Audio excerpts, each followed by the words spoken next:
Olá, tudo Ê! Ai, bem? meu Deus! Como é que Ai, vai? Tudo amiga, jóia? receber você aqui com a gente, meu Deus! Prazer é meu, toda maravilhosa, poderosa, tudo bem, Ah, Bruninha? você, né, que nos inspira. Eu vou te dar boas-vindas aqui em nome do IBP Jur.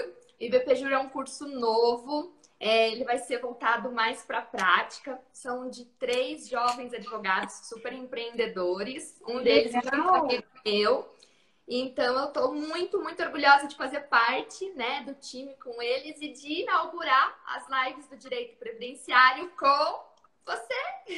Que legal! Eu que agradeço pelo convite, desejo sucesso a toda essa galerinha jovem do IBP Jur, para não errar o nome, né? Espero que vocês tenham muito sucesso nessa nova empreitada. Fico muito feliz e tenho certeza que já é um sucesso. Parabéns aí para vocês pela iniciativa, porque é muito importante. O caminho hoje é o estudo, não tem Ai, segredo, né? obrigada. Obrigada. Os meninos estão todos aqui, muito queridos, e eu recebo assim com muito carinho, viu, professora, doutora, mas eu gosto de chamar de chefa, já falei. Tá. Pode chamar, Bruna. É um Eu prazer falei estar aqui aqui no com você. comecinho, antes de te chamar, que conforme for caminhando, eu vou desativar os comentários, dependendo da conexão. A gente sabe que a gente está aí nessa fase que a internet não está ajudando muito. É Se o a internet, Rush. se a internet estiver boa e todo Tá, mundo estiver dando ok, que está tudo fluindo, eu deixo os comentários abertos, senão eu fecho e abro 15 minutos antes do finalzinho, tá? tá E bom. lembrando que a gente vai fazer o sorteio do seu livro, que assim é Uhul! maravilhoso. É aquele livro que a gente tem que deixar ali pronto na mão.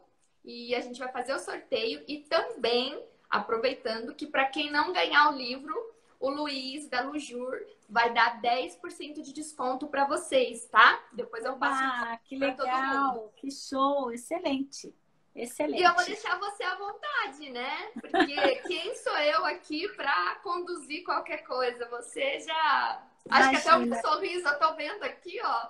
O sorriso de estar com você não tem nada que descreva. Então, eu que boas-vindas agradeço. para o pessoal que está aí. A gente já tem bastante gente, todo mundo com muitas dúvidas. E é com você, chefa! Bora lá. Bom, pessoal, boa noite a todos. Prazer estar aqui com vocês. Obrigada pelo convite, Bruna e BP Júnior. Muito obrigada de verdade. Essa sexta-feira e a gente aqui falando de direito previdenciário, e principalmente de PPP, que é esse livro aqui, né, que a gente lançou aí faz 2 meses e já está com quase 2 mil exemplares vendidos. Muito bacana. Já estou quase fazendo a segunda edição. E assim, por que eu resolvi escrever esse livro e qual é o conteúdo? Dissecar o PPP, embora pareça um formulário bobinho, eu vou só imagina um livro para escrever, para preencher um formulário. Só que, na verdade, a aposentadoria especial é o benefício mais complexo de todos os benefícios da Previdência. E cada campo do PPP, ele tem um porquê. Ele tem uma justificativa técnica e uma justificativa jurídica. Então, a gente precisa entender o preenchimento do perfil, porque eu vou dizer para você, Bruna, 80% dos processos indeferidos no INSS hoje são em razão do aspecto formal do preenchimento do perfil. Nem é o agente nocivo. Você tem lá 92 decibel. Mas o problema é a técnica utilizada, o problema é o engenheiro de segurança, o problema é o CREA, é o carimbo com o CNPJ, é o cargo de quem assinou, é o NEM, é o NHO, é o EPI, é o código GFIP, é a permanência, é um mundo que você precisa olhar o perfil para você entender o mecanismo e saber se você pede para a empresa corrigir, se não, se eu dou entrada assim, se eu peço para o INSS oficiar a empresa, o que o advogado faz diante de um PPP? Como é que ele sabe o olhar técnico e jurídico do preenchimento desse perfil? Então, por isso que eu escrevi o livro, porque eu recebi, assim, continuo recebendo, né? Mas milhares de perguntas. Olha, meu PPP tá assim, meu PPP tá assado. O que eu faço com isso? Eu falei, gente, vamos escrever um livro para o pessoal poder ter pelo menos um norte. Então, o objetivo é justamente esse, porque realmente é muito difícil. Realmente é um formulário muito técnico. E o INSS, você sabe disso, né, Bruna? Ele é extremamente exigente. Ele está passando dos limites em relação ao aspecto formal. Agora, por exemplo, o INSS não quer só que a técnica utilizada do ruído conste NHO, ele quer que conste NHO e NEM. E se não tiver a palavrinha NEM no PPP, ele nem vai reconhecer o seu tempo especial, nem vai considerar o seu tempo. E assim, é um excesso de formalidade que o segurado, coitado, fica perdido diante de um formulário desse, nessas condições. Então, é bastante complicado quando o segurado não tem noção do que passa na cabeça dos peritos médicos que vão avaliar esse perfil e acaba realmente complicando a vida dele. Infelizmente. Não, é bem difícil. A gente que lida com isso todo dia, né? Eu, coitada, perto de você, tô engatinhando, mas eu tenho o seu livro da aposentadoria por tempo especial. E também um livro que vive em cima ali da mesa, do ladinho do computador, porque tem que consultar sempre, a gente não consegue, são muitos detalhes, a aposentadoria especial tem isso, né? Sim, é muita informação. E a gente se vê, às vezes, preso com dúvidas ou alguns despachos, algumas negativas do INSS, que a gente fala assim, e agora? Meu Deus, né? E agora? Eu recorro, não recorro, peço documento para a empresa, o que eu faço? E às vezes são coisas simples, uma coisa que eu até estava vendo no seu livro. Você coloca isso ali no iniciozinho, né? No prefácio. Ai, meu Deus, se eu falar errado, o chefe vai me corrigir, depois vai mandar brigando comigo, vai me deletar. Mas ali você fala que é um livro justamente para simples, para tirar todas essas dúvidas. Isso, na introdução. Que é um livro, ele é objetivo e assim, mas ele é prático. Você já coloca as perguntas que a gente quer fazer e a gente se faz várias vezes, mesmo fazendo 10 vezes a mesma coisa, a gente se pergunta. É porque eu também advogo e eu sei quais são as suas dúvidas, são as minhas dúvidas. Então... Eu abri uma caixinha de perguntas, até ao longo aqui, eu vou te fazer algumas perguntas que me mandaram. E é muito engraçado a gente ver que, às vezes, assim, realmente é uma coisa simples, mas a gente fica ali travado e não consegue resolver, né? Por exemplo, o Rafael Camargo, ele mandou para mim assim, doutora, tive um PPP recusado com a seguinte justificativa. O responsável técnico pelos registros não possui especialidade registrada no CRM. E agora? Ele colocou assim... Então, que assim, o que acontece, Bruna? Isso é um problema muito grave, porque só que depende muito de cada período. Por exemplo, se eu tiver um período de trabalho antes de 96 e o meu agente nocivo for agente químico, por exemplo, eu tenho lá um hidrocarboneto, um benzeno, por exemplo, e o meu período de trabalho foi de 90 a 94. Se o INSS faz uma exigência dessa ou indefere por causa do engenheiro, do responsável técnico, está errado. Por que está errado? Porque a exigência de laudo para agentes nocivos que não sejam ruído antes de 96 não era necessário. Não havia exigência de laudo antes da medida provisória 1523 de 96. Mas, se o período for depois de 96, por exemplo, de 2000 a 2010... e ele juntou ali o PPP e o responsável técnico lá no campo 16 não é o engenheiro. Ele é um técnico de segurança do trabalho. Não pode.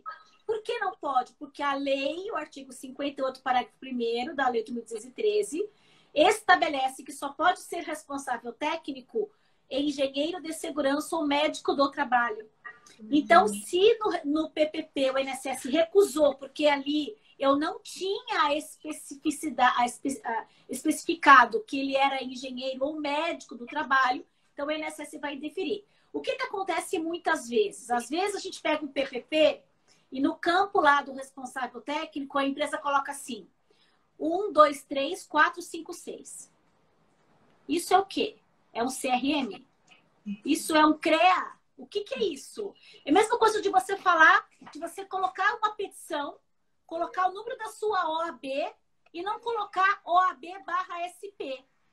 Ninguém vai saber que você é advogada. Aquela inscrição significa o quê? O número do quê? Então, a empresa precisa identificar qual é o órgão de classe daquele responsável técnico. Sim. Então, ele tem que ter. E isso realmente é o motivo para o INSS negar.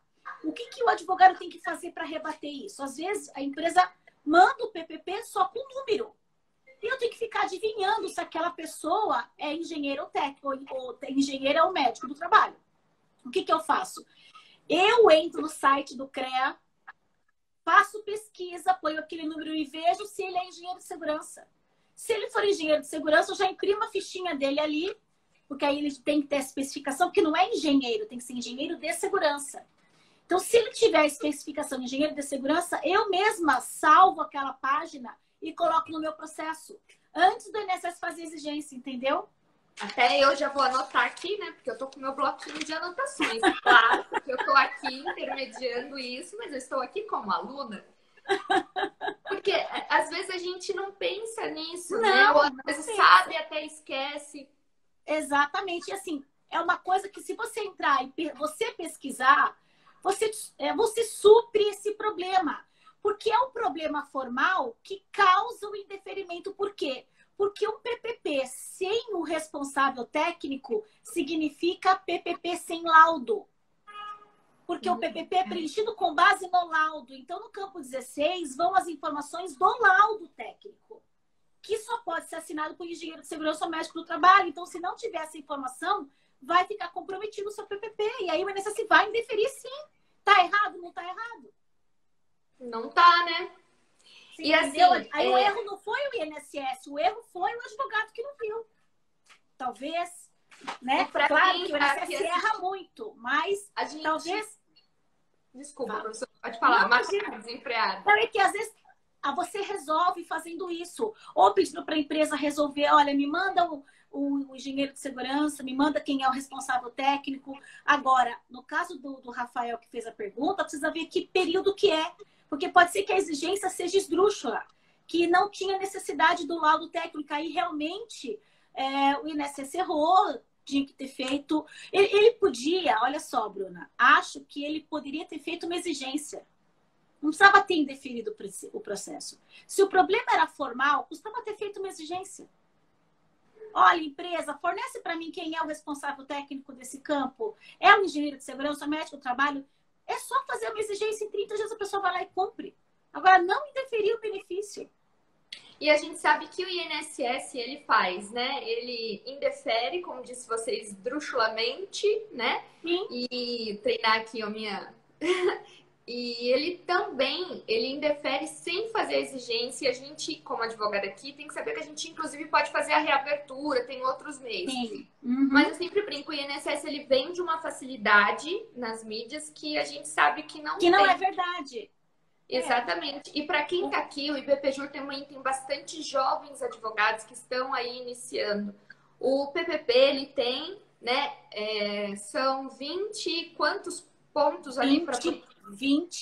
São 20 campos, 21 campos. 21 campos de preenchimento. E a gente tem que analisar, quando o cliente traz para a gente, um por um. Você traz isso no seu livro, você mostra direitinho ali como a gente cada campo. Tá? Cada ponto. Porque às vezes a gente... O que acontece? Eu já fiz muito isso, naquela ansiedade de fazer análise do tempo especial. Por exemplo, o ruído, a gente bate o olho ali. 89 decibéis atualmente. Nossa, tá que perfeito. Tudo, é perfeito. Esquece de olhar o resto. Esquece de olhar o resto. Eu confesso que eu fazia isso, me empolgava, e aí a gente vai, né, tomando na cabeça e vai aprendendo. Então, para quem tá aqui e é recém-formado, tá iniciando aí na área previdenciária, são 21 campos. A gente tá falando um pouquinho. A professora tem um curso específico de dissecando o PPP. Eu já semana fiz... que vem, inclusive, vai ter um curso a semana que vem, Bruna, pelo IBDP. O curso tá disponível uma tarde, na verdade, das 14 às 18. A inscrição tá lá no site do IBDP, é o Dissecando o PPP mesmo, o nome do curso. Porque são muitos itens. Eu lembro quando eu fiz o seu primeiro curso, que foi lá no OAB de... Acho que da Penha ou de Itaquera, foi quando eu conheci a professora Maquena. Eu saí de lá com a cabeça tão cheia de informações que eu nunca vou esquecer que eu esqueci lá a minha apostila preciosa, que com várias informações. E realmente a gente tem que se atentar. Então, a live aqui de 1 hora... ela é muito superficial para dar uma luz para vocês, né, de algumas coisas, mas é muito mais profundo, né, professora? Sim, muito. Olha, o curso não vai ficar gravado, o curso é ao vivo, das 14 às 18, para todo mundo que estiver ali na plataforma, no Zoom, ele não fica gravado, pelo menos não nesse momento, não. A gente tem um curso gravado lá, mas a ideia é como se eu estivesse ao vivo. O ao vivo não tem segunda via, né? Não tem segundo bloco. E é como se a gente estivesse no curso ao vivo, naquele momento, naquele dia, e aconteceu, acabou. Então, a ideia do curso é essa, que as pessoas possam participar ao vivo e a cores. Então, já fica aí, porque aqui na live, por mais que, né, a gente queira abordar tudo e eu queira aqui usufruir de tudo, a gente não vai conseguir. Sim, então, pode nos contar mais. Vou deixar por você. Você não quer fazer as perguntas? Porque aí a gente vai fazer as perguntas do pessoal e aí a gente vai falando em cima dessas perguntas. Acho que é mais fácil, porque aí, de repente, eu falo uma coisa que o pessoal realmente precisa saber. Tá. Eu não tô de óculos, mas eu vou tentar ver aqui também se estão colocando perguntas. Ai, gente, a liberdade com a chefe é ótima. Se eu for depois despedida, já sei por quê. Imagina. A gente, inclusive, vai falar nessa live. Você me avisa, Bruna, quando faltarem 10 minutos. Tá. Porque a gente vai falar nessa live do tema que foi julgado hoje pela TNU, que é o tema 213, sobre o EPI. Então, fiquem com a gente até o final da live, que eu vou falar no finalzinho sobre o tema 213, que foi julgado hoje. Até fixada pela Turma Nacional de Uniformização, tá bom? Então, eu vou, inclusive, fazer essas perguntas aqui. A gente já vê o tempo para poder aproveitar desse tema que foi julgado hoje. Tá. Eu recebi uma perguntinha também da Vitória, eu não sei se fala Vitória ou Victoria Meneghetti, e ela perguntou assim: tem prazo decadencial para apresentar o PPP? Não tem. Assim, não é que não tem. O tema 975 do STJ, que não foi publicado o acórdão ainda, ele estabeleceu o seguinte: no dia do julgamento, o que o STJ entendeu? Que você teria que, assim, existe o prazo decadencial, então se aquele PPP foi apresentado no processo de aposentadoria e você demorou 10 anos para fazer a revisão, decaiu o direito de fazer o pedido. Mas vamos imaginar que você encontrou a empresa 12 anos depois, a empresa tinha sumido, você encontrou um dono, e aí você tem como provar que aquele documento foi conseguido depois dos 10 anos. Por não ser um documento que foi apresentado no requerimento, não seria a revisão do ato de concessão. Então, o STJ entendeu, nesse tema 975, que se você comprovar que houve um obstáculo, houve uma dificuldade demonstrada no processo de não ter alcançado esse documento no prazo decadencial, que estaria aí, não teria decaído o direito de pedir essa revisão.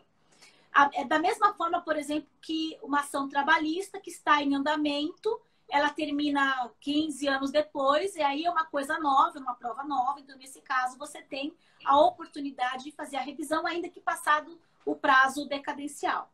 Mas, como não foi publicado, a gente não sabe exatamente os termos que o STJ usou nessa tese, mas a ideia dele é justamente isso. Você tem que provar por que não apresentou isso antes. É a importância de a gente poder fazer também um processinho bem montado, né? O administrativo. E ficar de olho no prazo, né? Que às vezes o cliente procura a gente 12, 13 anos depois, e aí você vai tentar resolver para ele aquele período que ele dormiu, né? E não foi atrás da revisão. E aí realmente acaba passando do prazo. É aquela frase que dói um pouco, que a gente escuta na o direito não faculdade. socorre aos que dormem. Exatamente. Durante a faculdade a gente escuta muito, mas na realidade do dia a dia, quando a gente está aqui já atuando, ela é dolorosa, né? Dói, né? Outro dia apareceu um cliente lá, ele aposentou, passou 10 anos, ele tinha uma ação trabalhista, a ação trabalhista passou 10 anos do trânsito em julgado da ação trabalhista. Aí que ele foi atrás para ver se cabia a revisão. Filho, não cabe. Você dormiu demais, entendeu? É triste, né? É triste, às vezes meio... Não sei. A Marjorie Nunes perguntou assim: como saber quando uma atividade é especial? E como saber qual o preenchimento correto do PPP? Para preencher o correto o PPP, aqui eu explico passo a passo. Como que você sabe como atividade especial? Geralmente, assim, a gente tem que conhecer parte daí.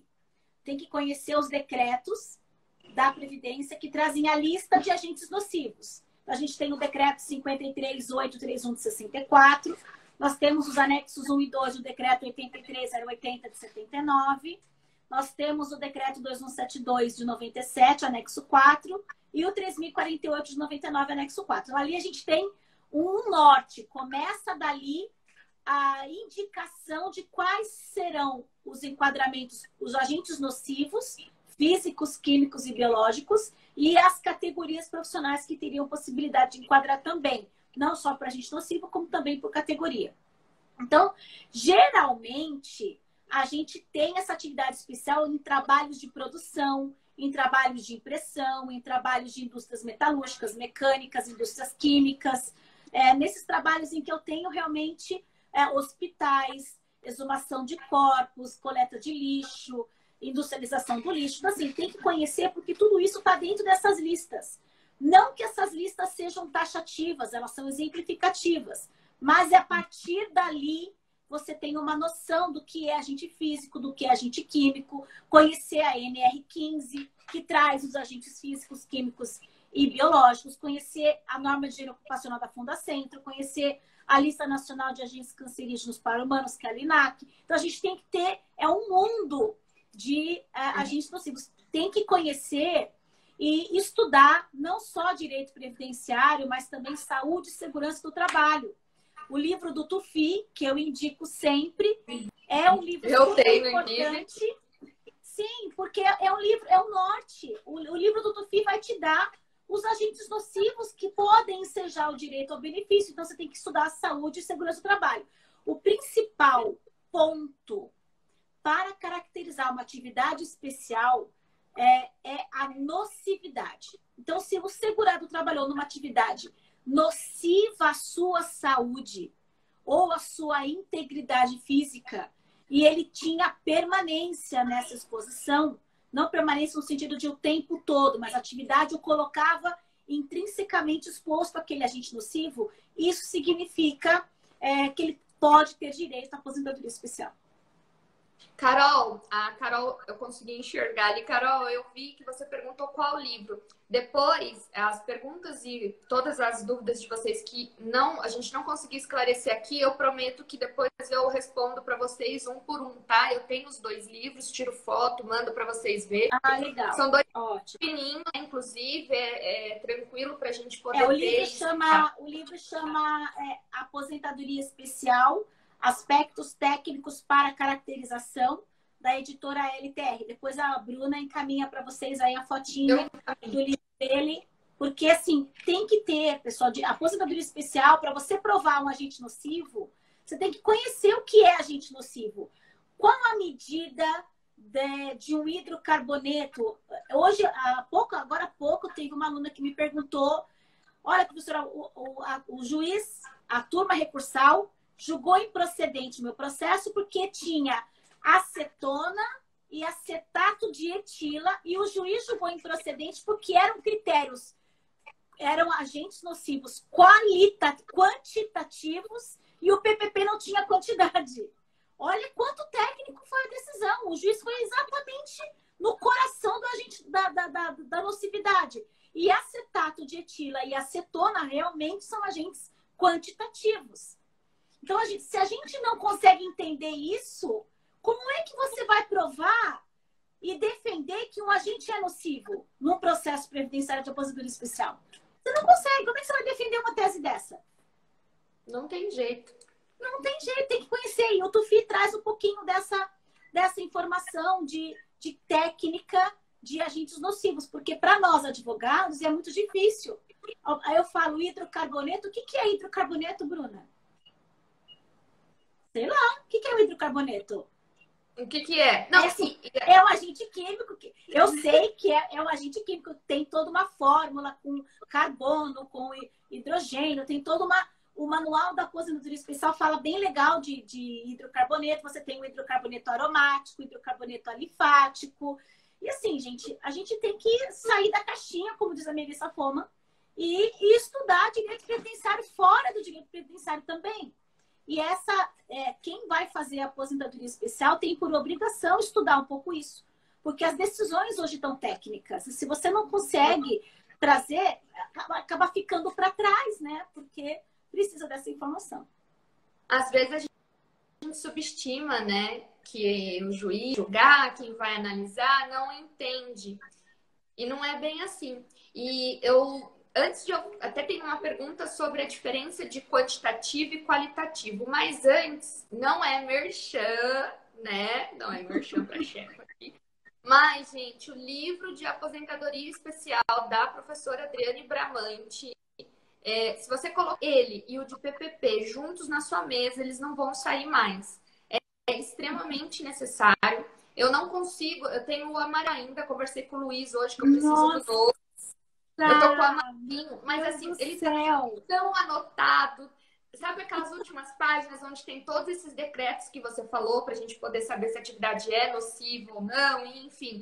É, assim, imprescindível. E assim como na faculdade a gente tinha aquela dificuldade de entender, por exemplo, processo civil, direito constitucional, coisas simples, porque a gente não estava ali lidando no dia a dia. Aqui no direito previdenciário, na aposentadoria especial, é a mesma coisa. A gente não consegue, se a gente não for a fundo, entender e materializar o que é, por exemplo, o hidrocarboneto.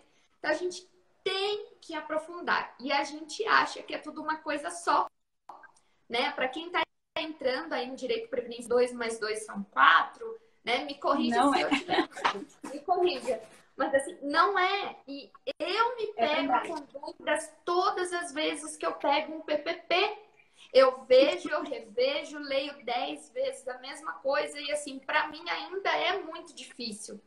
Então é importante que vocês que querem fazer o direito previdenciário, fazer a aposentadoria especial, tenha, e não é merchan. Eu recebi vários comentários lá na minha página sobre o seu livro. Quem tem, ama. E é real. Tenha o livro da Adriane Bramante, porque ele é quase a minha Bíblia. Eu tenho a minha Bíblia aqui. Obrigada. E tem o seu livro, e é verdade. Todo mundo que tem sabe que isso aqui não é merchan.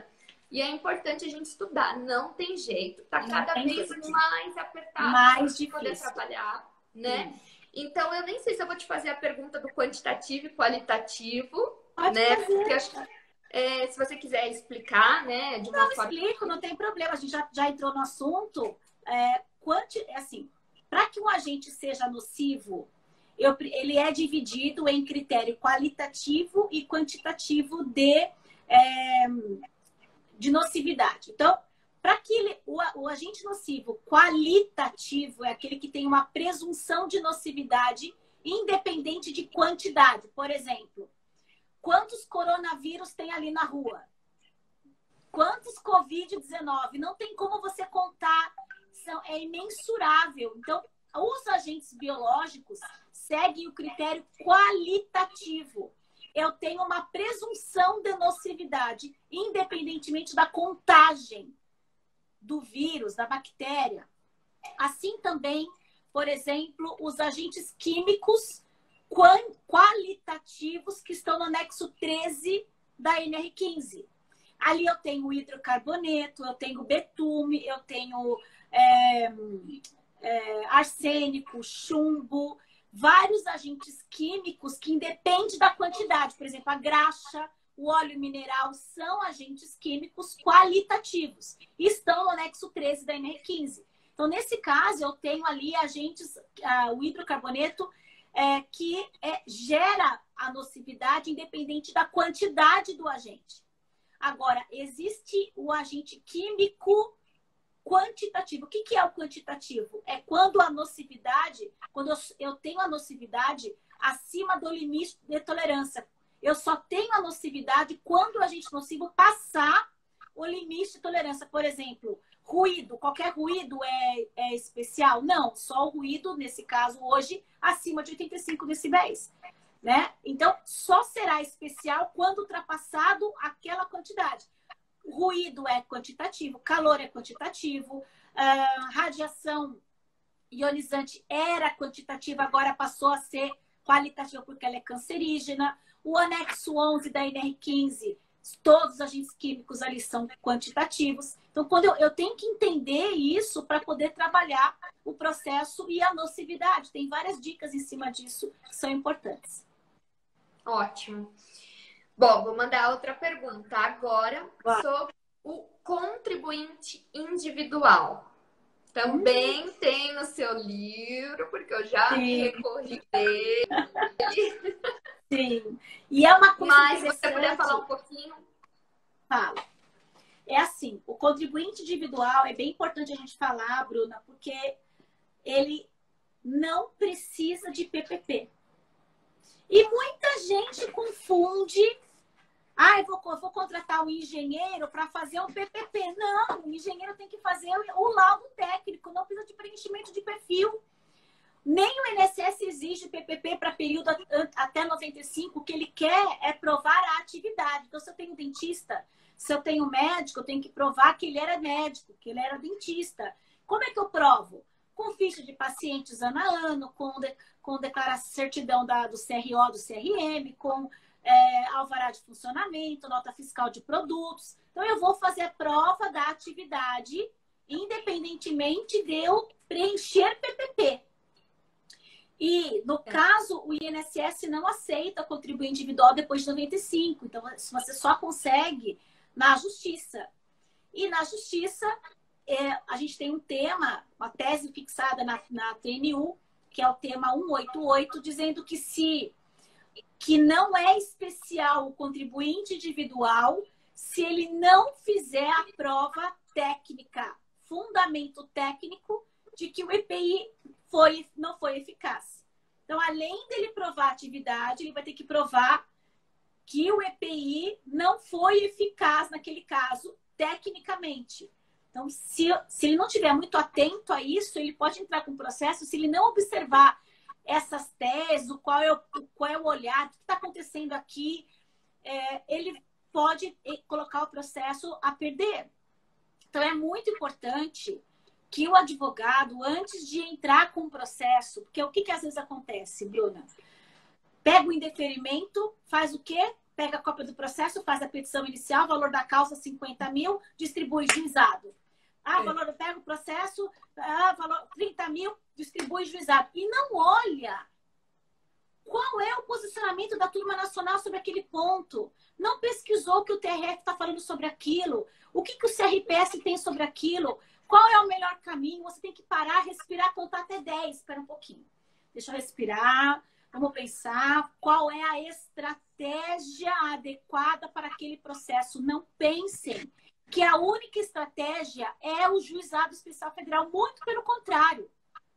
Quem entrar com processo de especial no juizado corre muito risco de ter o processo improcedente, de ter o processo revertido, de ter a ação reformada na turma recursal. Então, é muito difícil hoje. Eu estou falando por mim, eu dou aula no Brasil inteiro. Isso não é um relato meu, mas um relato de alunos do Brasil inteiro com esse mesmo problema de sentenças reformadas pela turma recursal, porque, sim, Estava tudo bem, tudo lindo, sentença procedente, a turma recursal foi lá, virou de ponta cabeça. CPI é eficaz, não tem o registro do responsável técnico.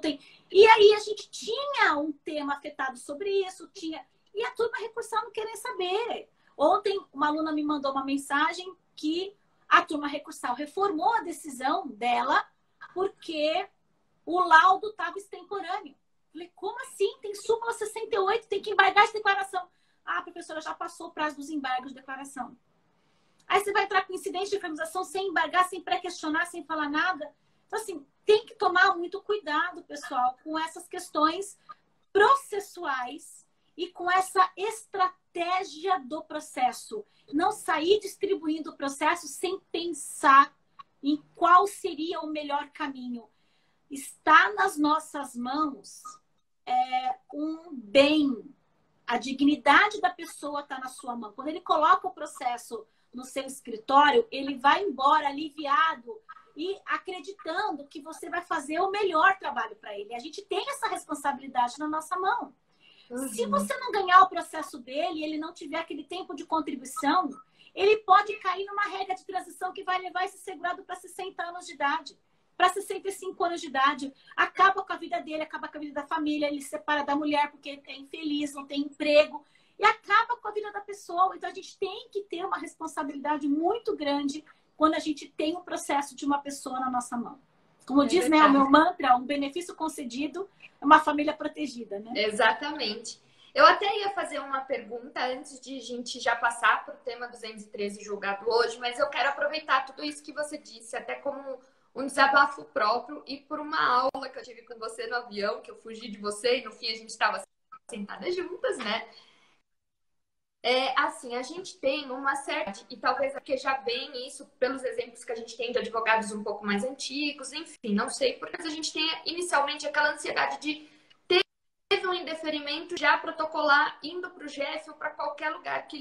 E você me disse uma vez, e que me fez pensar muito, né, aquele dia que você para exatamente nisso para ver a estratégia. E eu te perguntei, mas porque assim, uma coisa é a gente falar, vamos pensar estrategicamente, mas o que algumas pessoas devem estar se perguntando é o que eu faço com o cliente apressadíssimo, ansiosíssimo, que fica assim, quem nunca ouviu isso, levanta a mão.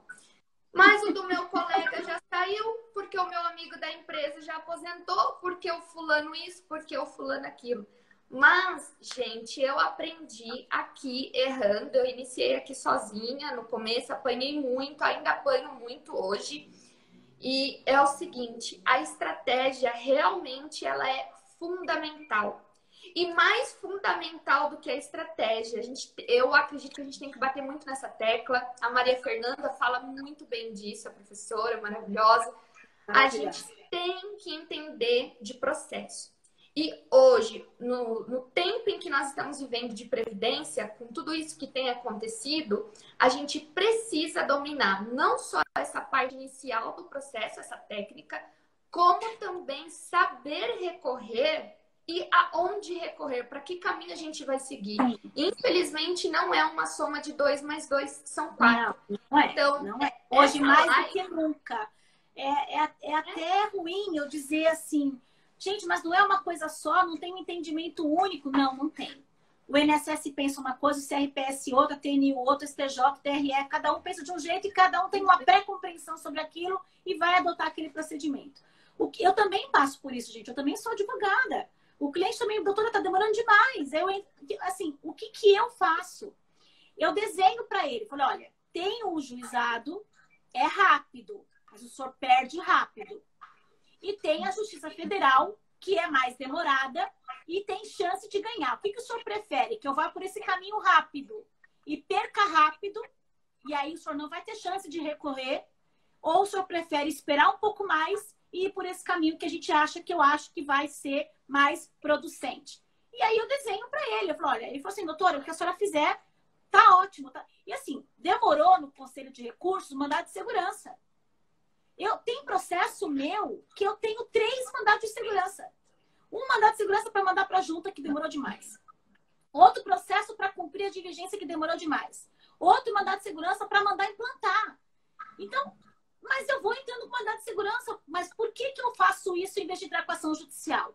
Porque as decisões do conselho são melhores em vários pontos de especial do que a Justiça Federal e do que a Turma Nacional. Então, eu prefiro o MS para cumprir aquele ato que foi por desídia, não foi cumprido pelo INSS, mas eu quero o entendimento do Conselho de Recursos. E esse processo não tem precatório. Ele é PAB, 3 meses está na conta. Você entendeu? Então, não tem tanta preocupação de precatório. Até a gente tem precatório, mas eu tenho que colocar os meus ovinhos em várias cestinhas. Eu não posso depender de precatório. Eu não posso depender. Qual que é o problema hoje do administrativo? O problema hoje é que o administrativo não faz o destaque dos honorários. Esse é o ponto-chave que os advogados preferem ir para a justiça, porque lá ele destaca os honorários ele vai ficar tranquilo e vai destacar automaticamente para a conta dele. E no previdenciário, o segurado recebe e ele te paga. Mas, é assim, eu nunca tive problema de verdade com o cliente. Se tive, uma vez ou 2 vezes, mas não foi esse de recurso. Entra com uma ação de execução, executa o contrato, vamos fazer outras coisas. Mas, assim, a gente tem que ir dançando conforme a música, né? Eu tenho adotado esse procedimento do escritório, assim, o processo está ganho. Eu prefiro o Conselho de Recursos ao processo judicial. Claro, depende muito de cada caso, né? Tem caso que o Conselho de Recursos não vai resolver. Eletricidade não vai resolver, vigilante não vai resolver, contribuinte individual não vai resolver. Tem várias coisas que o CRPS não resolve, não que ele não quisesse. Ele tem ali uma limitação. Mas a gente tem que, pelo menos, ir para a Justiça Federal e não para o GF. O problema é o GF. Por experiência própria, eu aprendi, depois que você disse tudo isso uma vez, conversem com o cliente de vocês. Eu pensava que eu ia explicar isso e ele não ia entender. Porque como é que eu vou explicar para ele que existem essas estratégias? Eu faço exatamente isso. Eu pego um papelzinho, desenho, colorido, faço seta para um lado, seta para o outro. Vou traduzindo, porque a gente tem a questão do... Sim. A gente fala muito juridiquês, então você vai traduzindo até que ele entenda. Gente, o cliente entende, ele aceita. Entende. Você dá a senha para ele acompanha o processo no CRPS. Ele vai acompanhar, só não é na justiça, é no CRPS, ele vai acompanhar o processo dele ali. Então, não sei por que não. Então, assim, eu acho que vale a pena investir. Vamos pro tema 200. Do EPI. Olha só, pessoal, olha, eu vou ler aqui. Mão, hein? Foi julgado hoje, a gente vai ter agora 15 minutos com ela. Olha que privilégio, hein, Bruna? Ai, Deus é muito bom mesmo, viu? Olha só, nós tivemos hoje o tema afetar, hoje a tese fixada no tema 213. O que discutia essa tese? Saber quais os critérios para aferição da eficácia do EPI. A Turma Nacional queria saber o que o juiz tem que olhar no processo de aposentadoria especial para descaracterizar o tempo especial por causa do uso do EPI. E aí a tese foi fixada hoje, o relator do processo, o Dr. Fábio Souza, achei que a tese foi bem bacana. Eu vou ler aqui porque é bastante coisa. Ele diz o seguinte: a informação no PPP sobre a existência de EPI pode ser fundamentalmente desafiada pelo segurado perante a Justiça Federal. Primeiro ponto. Porque tem muito juiz que achava que eu tinha que discutir EPI na Justiça do Trabalho. A tese fixada diz assim, não, é na Justiça Federal que você vai desafiar essa eficácia de EPI. E que no formulário, na causa de pedir. Então, olha só, na causa de pedir é na petição inicial judicial. Porque quando esse tema foi trazido para ser julgado em fevereiro, havia o voto do relator trazia a informação de que deveria ser feito um requerimento administrativo impugnando o EPI desde o requerimento da aposentadoria. Esse era o ponto ruim do voto. Porque como é que o segurado, sem saber de nada, vai impugnar o EPI no requerimento da aposentadoria? E se ele não fizesse aquilo como requisito de admissibilidade para a Justiça Federal poder depois discutir a eficácia ou não do EPI, ficaria muito ruim. Os segurados vão sozinhos no processo. Quando eles vão entrar na Justiça, eles já foram fazer o requerimento. E a tese fixada abandonou essa questão do requerimento administrativo, de você ter que impugnar lá. Mas você tem que impugnar na petição inicial. Diz assim, olha, o EPI, informado aqui no processo, e você vai apresentar os vícios desse EPI. Que vícios? Se o EPI tem certificado de aprovação, se ele está adequado ao risco, se ele o EPI está com data de validade vencida. E aí você vai analisar tecnicamente e apresentar a sua impugnação na petição inicial do processo junto à Justiça Federal. Então foi bem bacana a tese, achei bem coerente, vamos dizer assim.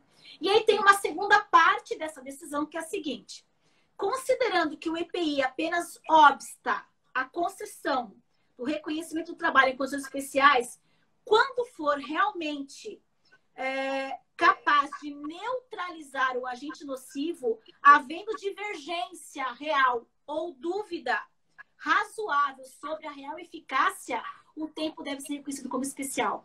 Então, olha que show de bola ficou a decisão, bem bacana. Então, assim, você vai apresentar as informações de CA, de adequado, todas as informações que eu falei para vocês, e se ficar dúvida, o que a TNU fez aqui? Trouxe o item 11 da ementa do tema 555, que quando o STF julgou a matéria da aposentadoria especial, no recurso extraordinário com agravo, aquele 664-335. Então, se houver dúvida sobre a real eficácia do EPI, então deve ser reconhecido o tempo especial. Então, gente, show de bola! Eu achei que foi muito ponderada a decisão da Turma Nacional nesse tema. A gente estava muito preocupado, eu confesso, bem preocupada. Eu até hoje, assim, o IBDP fez sustentação oral, a gente participou, eu fiquei hoje a manhã inteira escutando o julgamento da TNU para ouvir qual seria a tese fixada hoje. Então, assim, a gente tem uma preocupação com essa questão do EPI, por quê? Porque o IRDR 15 da 4ª região está no STJ e será afetado como repetitivo daqui a alguns dias. Então, nós teremos outro processo no STJ falando de EPI. Então, a gente tem uma decisão da TNU, a gente tem uma decisão do STF e a gente vai ter uma decisão do STJ. Então, é muito complicado. Por isso que é muito, muito, muito importante, pessoal, que vocês impugnem. Ah, mas, professor, eu tenho aqui um EPI de agente biológico. É claro que o juiz sabe que o EPI não é eficaz para o profissional da saúde. Não sabe. Sabe por quê? O que acontece aqui fora é off-processo. Você tem que analisar o que acontece dentro do seu processo. E dentro do seu processo tem um PPP preenchido pela empresa dizendo que o EPI é eficaz, ainda que seja biológico. E você não falou nada. Você não buscou o CA do EPI, você não falou sobre que tipo de EPI é aquele, se ele tem validade, se ele está de acordo, se ele é adequado ao risco. Pegou todos os requisitos da NR6, impugnou aquelas informações, trouxe os números de médicos contaminados, de profissionais da saúde contaminados que estão aí na OMS e também no Ministério da Saúde. Tem que trazer essa informação, você tem que abrir um tópico na sua petição inicial para falar dos EPIs, sob pena de não conseguir fazer isso depois. Não venha querer discutir EPI eficaz depois que a turma recursal reformou a decisão. Ah, professora, a turma recursal reformou porque tinha EPI eficaz, você não fez nada, agora não compra mais.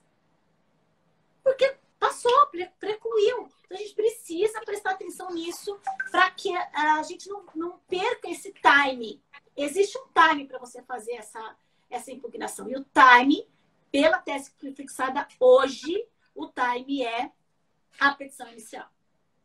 Aí a importância de a gente estar estudando e estudando e estudando, e a parte processual, né, como parte fundamental para a gente não perder o nosso direito, né? Não fazer curva e depois não se achar mais. Exatamente. É muito importante.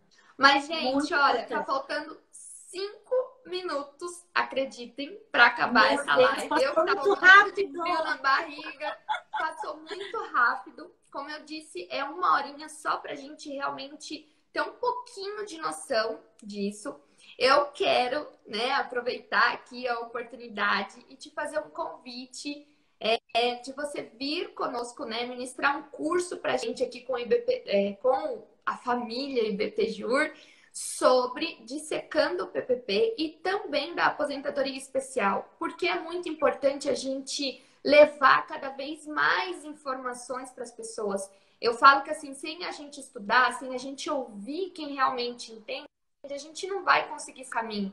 Então, em nome do IBPJUR, professora, eu deixo aqui o convite. Será um prazer, Você fazer um curso com a gente, a Gina, depois fazer um curso e poder tirar todas as dúvidas aí de vocês, porque eu tô vendo aqui que vocês estão vendo comentários ali, com certeza um monte de dúvidas, mas infelizmente a gente só tem 1 hora de live, né?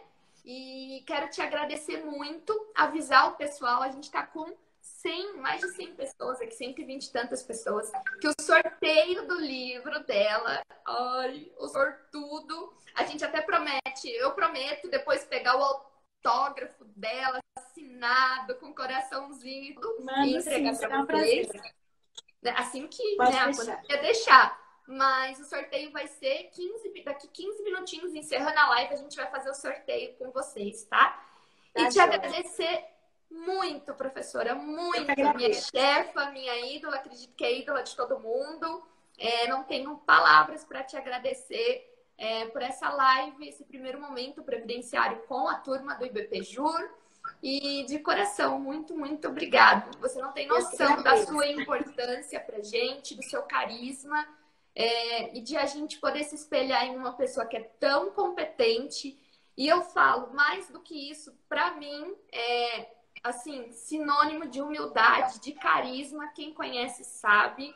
E que a gente possa ser tão boa quanto você, mas mais do que isso, tão humilde e carismática e acolhedora como você. Então, receba o abraço da família IBPJUR, tá? Espero poder ter mais lives e o nosso curso com você. Se Deus quiser. Agradeço muito, eu que agradeço em seu nome, eu estendo o nome a toda a equipe do IBPJUR. Muito obrigada pela oportunidade. Você é uma pessoa incrível, super estudiosa. Tenho certeza que o sucesso está aí começando e tem muita coisa pela frente. Tenho certeza que vocês vão fazer muito sucesso com nessa nova fase de vocês com esses cursos aí. Obrigada pelo convite. Estou sempre à disposição, você sabe disso. Pode contar comigo. A gente vai agendar o curso sim. Estou sempre à disposição. Eu super agradeço, fiquei muito feliz. Gente, olha, o meu abraço, recebam o meu abraço. Meu abraço de luz, meu abraço virtual. Fiquem todos com Deus e que a gente possa se encontrar para aquele abraço apertado de urso, se Deus quiser, o quanto antes. Ai, professora, obrigada, viu? Um super beijo para vocês e para vocês todos que acompanharam a gente até agora. Eu prometo que depois eu respondo todas as perguntas, tá bom? Sim, obrigada a todos que mandaram likes. Eu adoro os likes de vocês, gente. Adoro os coraçõezinhos. Obrigada, viu? Fiquem com Deus. Obrigada. Bom final de semana para vocês. Beijo. Tchau.